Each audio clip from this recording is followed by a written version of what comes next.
கடந்த 1989ஆம் ஆண்டு மருத்துவர் ராமதாஸால தொடங்கப்பட்ட பாட்டாளி மக்கள் கட்சி 36 ஆண்டுகளுக்கு பிறகு முடங்கும் சூழ்நிலைக்கு தள்ளப்பட்டிருக்கு.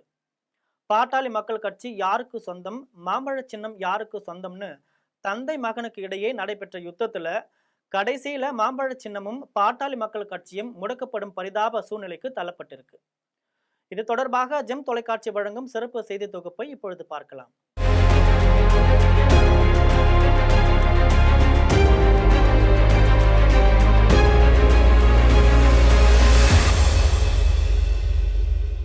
பாட்டாளி மக்கள் கட்சி நிறுவனர் ராமதாசுக்கும் பாட்டாளி மக்கள் கட்சி தலைவர் அன்புமணிக்கும் இடையே கடந்த ஏப்ரல் மாதம் முதல் தொடர்ந்து மோதல்கள் நடைபெற்று வருது.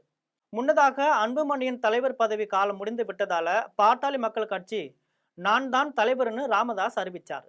ஆனா தேர்தல் ஆணையம் என்னைத்தான் பாட்டாளி மக்கள் கட்சியின் தலைவராக அங்கீகரித்திருக்கிறது என அன்புமணி தெரிவிச்சிருக்காரு. கடந்த 2023ஆம் ஆண்டு நடைபெற்ற பொதுக்குழுவில் அன்புமணி தலைவராக தேர்ந்தெடுக்கப்பட்டதாக, வருகிற 2026ஆம் ஆண்டு ஆகஸ்ட் மாதம் வரை இந்த பதவியில் நீடிக்கலாம் எனவும் அன்புமணி தரப்புல தெரிவிக்கப்பட்டது.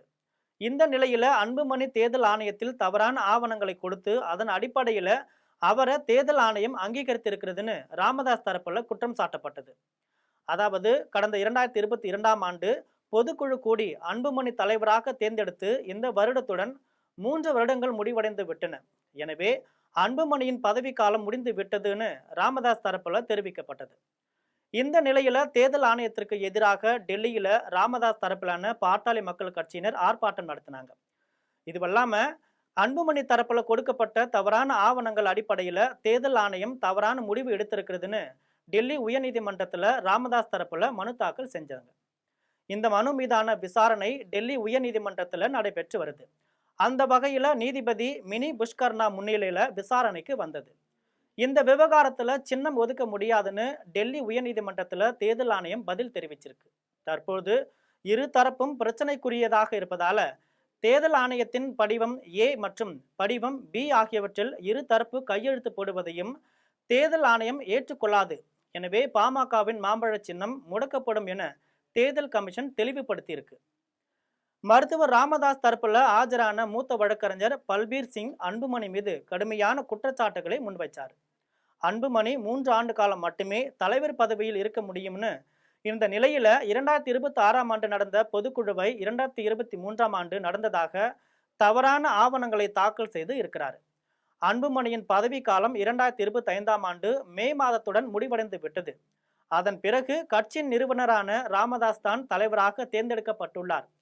சரியான ஆவணங்கள் அளித்தும் தேர்தல் ஆணையம் அவற்றை கருத்தில் கொள்ளாம தவறான முடிவு எடுத்திருக்கிறது. இரு தனி நபர்கள் கட்சியை உரிமை கொண்டாடி வரும்போது தேர்தல் ஆணையம் எந்த முடிவும் எடுக்க முடியாதுன்னு வாதிட்டார். மேலும் பாமகவில் எம்எல்ஏக்களின் எண்ணிக்கை குறைந்ததற்கு காரணம் அன்புமணி தான். அவர் இப்போது தனது தந்தையே வெளியேற்றிவிட்டதாக ராமதாஸ் தரப்புல குற்றம் சாட்டினர். இதற்கிடையே அன்புமணி தரப்புல இந்த மனுவை தள்ளுபடி செய்ய வேண்டும்னு மருத்துவர் ராமதாசுக்கு 90 வயது ஆக்கிவிட்டதுன்னு வாதிட்டனர். இது குறித்து தற்போது தேர்தல் ஆணையம் விளக்கம் அளித்து இருக்கிறது. தேர்தல் ஆணையம் சார்பில் கருத்து தெரிவித்திருக்கும் பொழுது தேர்தலின் போது இரு தரப்பு பிரச்சனை இருந்ததால இது குறித்து தற்போது தேர்தல் ஆணையம் விளக்கம் அளித்திருக்கு. தேர்தல் ஆணையம் சார்பில் கருத்து தெரிவிக்கும் பொழுது தேர்தலின் போது இரு தரப்பு பிரச்சனை இருந்ததால பாமகவின் மாம்பழ சின்னம் முடிக்க வைக்கப்படும்னு, இந்த பிரச்சனையில தேர்தல் ஆணையத்தை குறை கூறக்கூடாதுன்னு தேர்தல் ஆணையம் விளக்கம் அளிச்சிருக்கு. இந்த வழக்குல நீதிபதி தனது முடிவை தெரிவிக்கும் பொழுது அங்கீகரிக்கப்படாத கட்சியின் உள் விவகாரங்களில் தேர்தல் ஆணையம் தலையிட்டு முடிவெடுக்க முடியாது என்றும், அது தேர்தல் ஆணையத்தின் அதிகார வரம்புக்குள் வராது என்றும் தெரிவித்த டெல்லி உயர்நீதிமன்றம் இந்த விவகாரத்துல உரிமையியல் நீதிமன்றத்தை அணுக வேண்டும்னு உத்தரவிட்டு வழக்க முடிச்சு வைத்திருக்காங்க. தற்பொழுது மீண்டும் ராமதாஸ் தரப்புல எங்களுக்கு தான் மாம்பழ சின்னம் என்றும், அன்புமணி தரப்புல எங்களுக்கு தான் மாம்பழ சின்னம் என்றும் பேசி வராங்க. ஆனா தேர்தல் கமிஷன் இருவரும் தேர்தல் சமயத்தில் இது போல மோதிக்கொண்டால் மாம்பழ சின்னம் முடக்கப்படும் என தெரிவித்துள்ளது பரபரப்பான செய்தியா பார்க்கப்படுது. இது போன்ற அரசியல் பின்னணி செய்திகளை தெரிந்து கொள்வதற்கு ஜெம் தொலைக்காட்சியுடன் எப்பொழுதும் தொடர்பில் இருங்கள். நன்றி, வணக்கம்.